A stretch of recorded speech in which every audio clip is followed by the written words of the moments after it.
πολιτικά, ιδίως μετά τα μεγάλα κινήματα του 1968 που άνοιξαν την περιπέτεια προς τον υπαρξιακό ατομικισμό, έχει χάσει εντελώς το μεγάλο πολιτικό παιχνίδι.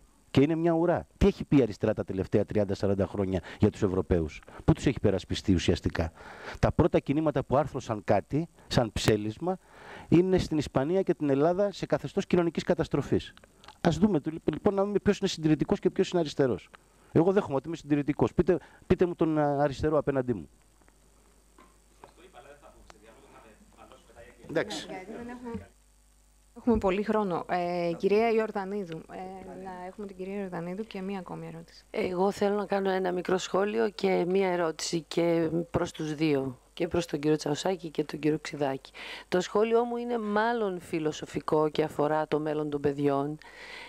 Γιατί αν ξεκινήσουμε και τελειώσουμε στο γνώθις αυτών και αν θυμηθούμε το μήνυμα της αεροσυνοδού στα αεροπλάνα, για να προφυλάξουμε τα παιδιά μας πρέπει πρώτα να βάλουμε εμείς τη μάσκα και μετά τη μάσκα στα παιδιά, θα θεωρούσα πολύ πιο ζωτικής σημασίας και καθοριστικής σημασίας το να κοιτάξουμε τις δικές μας συμπεριφορές και εμείς πώς θα αντισταθούμε στη λέλαπα που έρχεται.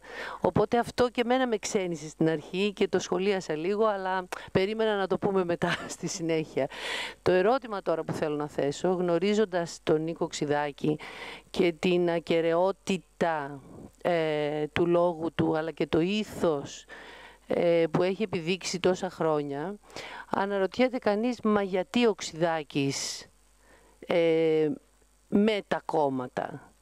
Είναι πάρα πολύ σημαντικό το ότι είπε είμαι με το ΣΥΡΙΖΑ, συνεργάζομαι με το ΣΥΡΙΖΑ, αλλά δεν είμαι ΣΥΡΙΖΑ. Οπότε είναι πολιτικό το ερώτημα που θέτω και προς τους δύο. Μπορεί κάποιος, έχει δικαίωμα να κατεβαίνει υποψήφιος με ένα κόμμα, αλλά ουσιαστικά να συνεχίζει να είναι ο ίδιος του? Είναι φαινόμενο, νέο φαινόμενο αυτό, είναι φαινόμενο νέας πολιτικής εποχής και περίοδου. Ο Τσίπρας δηλαδή το θέλει αυτό, ξέρει ότι ο Ξιδάκης βγαίνει και λέει εγώ δεν λέω τώρα τι λέει ο ΣΥΡΙΖΑ, αλλά λέω τι λέει ο Ξιδάκης. Δεν θα το φοβάται άραγε, αναρωτιέμαι, ο Τσίπρας αυτό τη νύχτα στον ύπνο του? Θα κοιμάται ήσυχος με αυτό?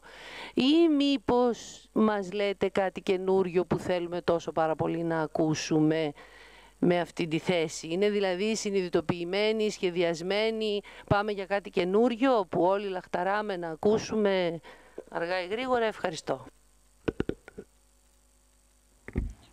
Εγώ να μην απαντήσω στο πολιτικό κομμάτι, να απαντήσω στο τεχνικό, ότι είναι δύσκολο γιατί πρέπει να επινοήσουμε νέους κανόνες και νέους όρους επικοινωνίας, γιατί οι αντιφάσεις αυτές αμέσως αρχίζουν και φαίνονται. Αυτό που ρωτήσατε εσείς, το γιατί με τον ΣΥΡΙΖΑ, το είδατε στο κομμάτι, ή άλλα μικρά θεματάκια τα οποία εμφανίζονται. Άρα, ναι, υπάρχουν δυσκολίες.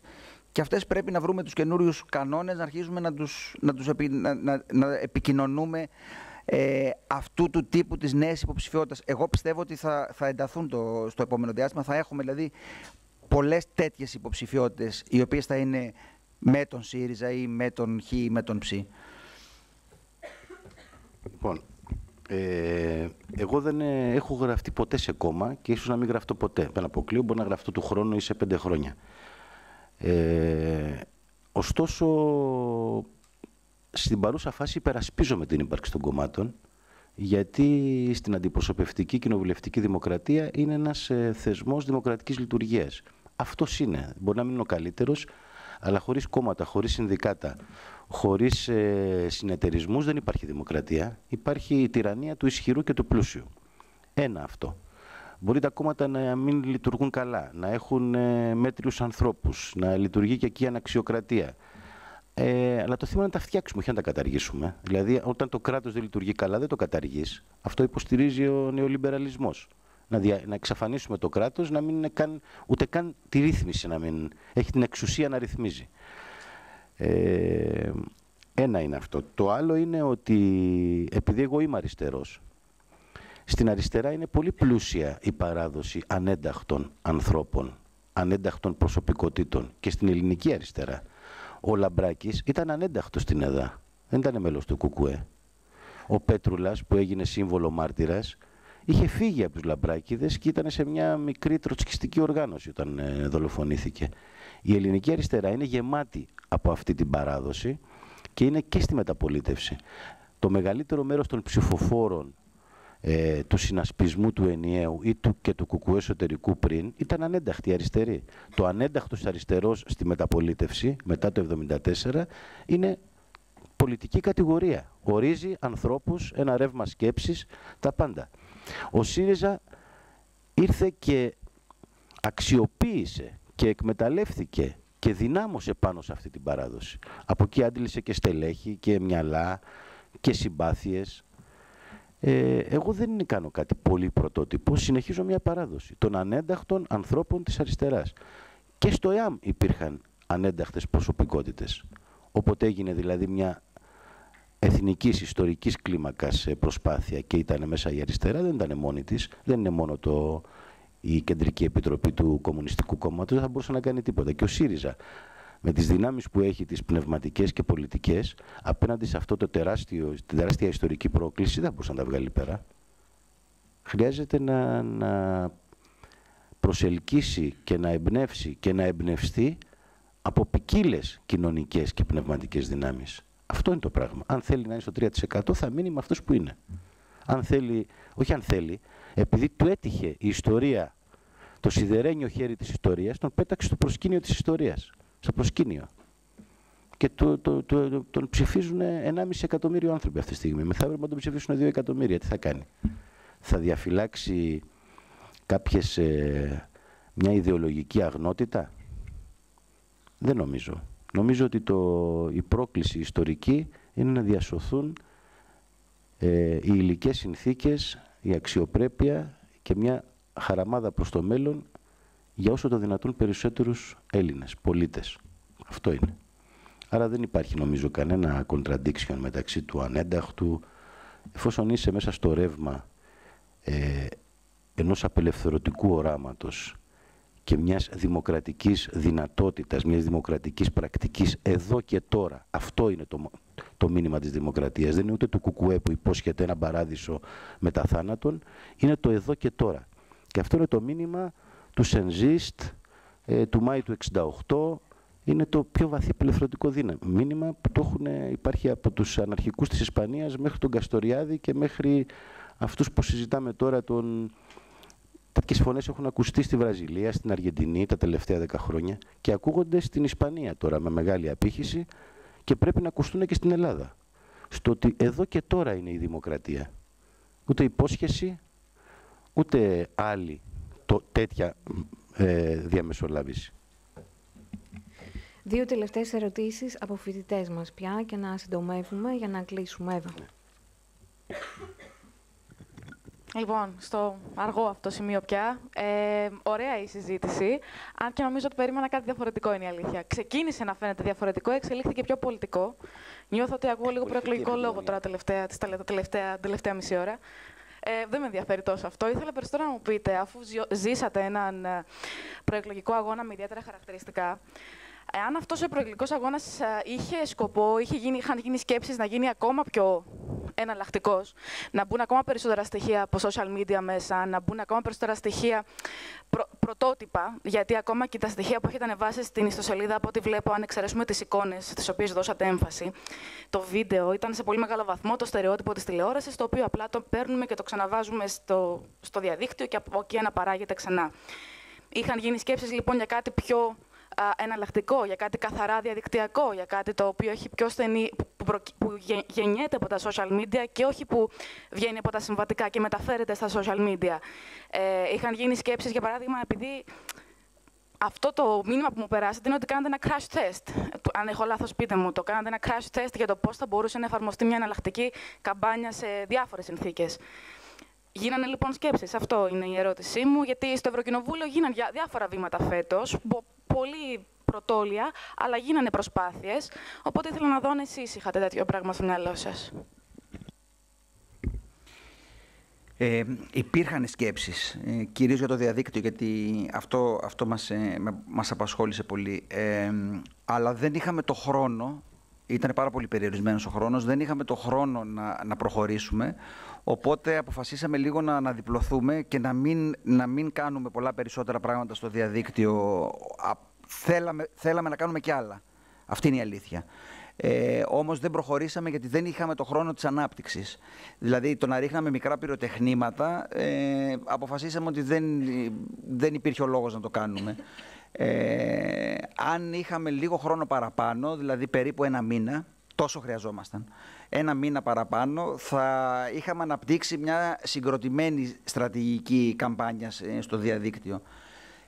Δεν μπορώ να πω ότι ήταν η ιδανική συγκρότηση αυτής της καμπάνιας. Δηλαδή πολλά πράγματα κινηθήκαμε σε βασικές αρχές. Δεν πήγαμε δηλαδή σε αυτά που υπονοείται και θα μπορούσαμε να κάνουμε, με περισσότερα newsletter, με απευθείας επαφές, είχαμε πολλά δηλαδή πράγματα που μπορούσαμε να κάνουμε. Ο χρόνος όμως δεν μας το επέτρεπε και δεν μας το επέτρεπε και το budget, γιατί αυτά θέλουν budget. Δηλαδή ό,τι βλέπετε είναι πράγματα τα οποία μπορούσαμε να κάνουμε εμείς, οι συνεργάτες μας, οι φίλοι μας, με τον ανθρωποχρόνο μας και τη διάθεσή μας. Οπότε και αυτός ήταν ένας περιοριστικός παράγοντας, μας έβαλε να μην είμαστε τόσο κεντρικοί περισσότερο στο διαδίκτυο όσο θα θέλαμε. Εγώ δεν καταλαβαίνω γιατί τα social media θεωρούνται μοντερνισμός, ας πούμε, και πρωτοπορία. Τι είναι? Τίποτα δεν είναι. Σε 1 χρόνο το Facebook δεν θα υπάρχει. Το έχετε αντιληφθεί αυτό? Εναλλακτικό σε τι? Τι εναλλακτική είναι? Καμία εναλλακτική δεν είναι. Ξέρετε, εμένα ποια είναι η εμπειρία μου από αυτή την πρώτη φορά που έκανα καμπάνια? Ότι το πιο ουσιαστική πολιτική πράξη είναι να συναντήσεις ανθρώπους. Και το πιο δύσκολο, αυτό είναι το crash test. Γιατί οι άνθρωποι, αν δουν τα μάτια σου και το χέρι σου και πιάσουν τη θερμοκρασία σου, καταλαβαίνουν αν λες αλήθεια, αν αξίζεις κάτι. Όλα τα άλλα είναι παραμύθια. Είναι για την Procter & Gamble και την Colgate-Palmolive. Αυτή είναι η εμπειρία μου.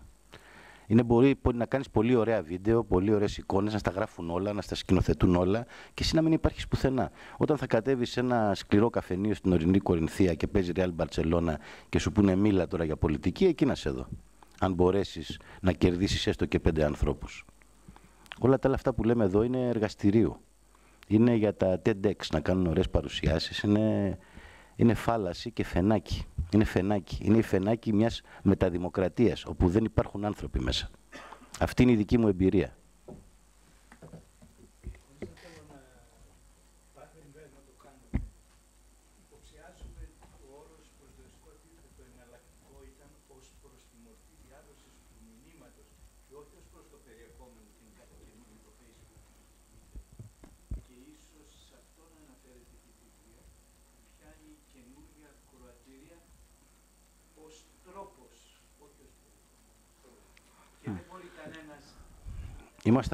Ήμασταν πολύ καλοί στα social media. Θεοί ήμασταν. Δεν υπήρχε κανείς καλύτερος που να είχε καλύτερη χρήση του διαδικτύου από αυτή που κάναμε εμείς, χωρίς λεφτά, με τεράστια τεχνογνωσία και χωρίς λεφτά καθόλου. Οι άλλοι δίνανε πολλά λεφτά σε ghostwriters να τους γράφουν σε χλαμάρες. Εμείς γράφαμε μόνο ό,τι είχαμε πει. Είχαμε μια τεράστια παραγωγή περιεχομένου και μια πολύ καλή παρουσία όσο έπρεπε να είναι. Γιατί σκεφτόμασταν ότι θα υπάρχουμε σαν άνθρωποι, σαν πολίτες και σαν επαγγελματίες και μετά. Δεν ξέρω να καταλάβατε, αλλά πριν 1 λεπτό το υποκείμενο κατάργησε το αντικείμενο. Δείξε το βίντεο. Να σας δείξω το βίντεο που έχω μανία. Λοιπόν, υπάρχει άλλη ερώτηση. Κατήργησε το διακύβευμα στην πραγματικότητα. Ότι προσπαθήσαμε να στήσουμε στη σημερινή παρουσίαση ο κύριος Κριζάκης. Το συνηθίζει. Ότι δεν έχουν καμία σημασία τα κοινωνικά δίκτυα και το διαδίκτυο. Όχι, δεν είπα αυτό. Το περιεχόμενο. Αν έχεις κάτι να πεις, θα βρεις τρόπους να ακουστεί. Αν δεν έχεις να πεις τίποτε, όσους και ghostwriters να βάλεις και να σου φτιάχνουν λογαριασμούς, accounts και ωραία βίντεο, θα είναι μια ψευτιά. Το περιεχόμενο είναι. Εμείς είχαμε κάτι να πούμε και το είπαμε είτε με καλλιτεχνικούς και μοντέρνους τρόπους, είτε με ένα φτωχικό γκερίλα, χωρίς λεφτά. Αυτό είναι. Κάναμε ένα έξυπνο γκερίλα campaign, ας πούμε. Αυτό είναι όλο. Είναι no budget campaign. Αυτό να κρατήσετε. Και ότι υπήρχε κάποιο περιεχόμενο. Μας αρέσει, δεν μας αρέσει αυτό που ήταν. That's all. Αλλά η φόρμα ήταν, προσαρμόστηκε πάνω, βρήκαμε φόρμες για το περιεχόμενο που είχαμε. Νομίζω ο στρατηγός συμφωνεί. Ένα λεπτάκι λίγο. Νίκο μου, δεν είναι no budget. Είχες μία ομάδα δυνατή από πολύ δυνατούς επαγγελματίες, οι οποίοι προσέφεραν την αγάπη τους και τη φιλία τους. Δεν μπορεί κάποιος, ας πούμε, να το κάνει αυτό no budget.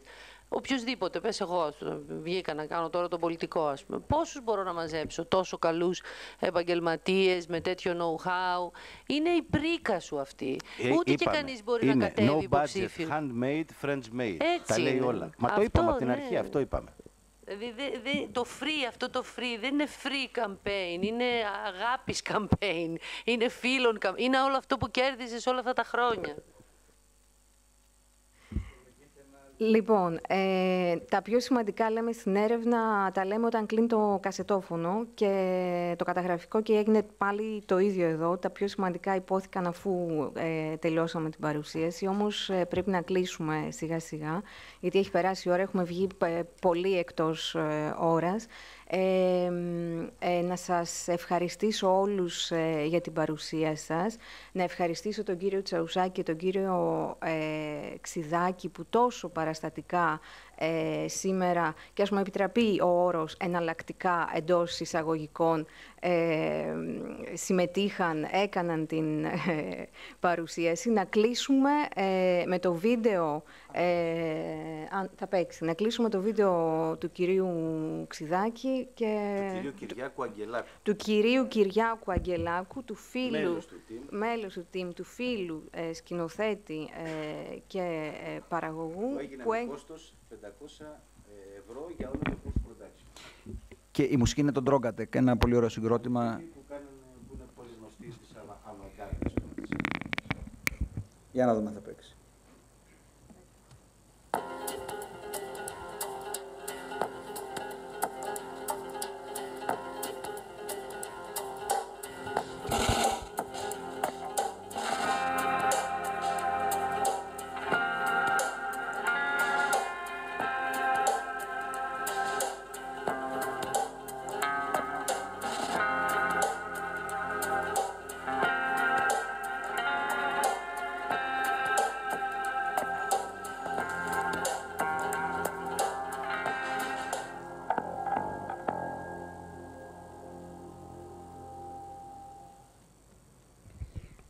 Προσπαθήσαμε δηλαδή σε 40 δευτερόλεπτα να περιγράψουμε την υποψηφιότητα.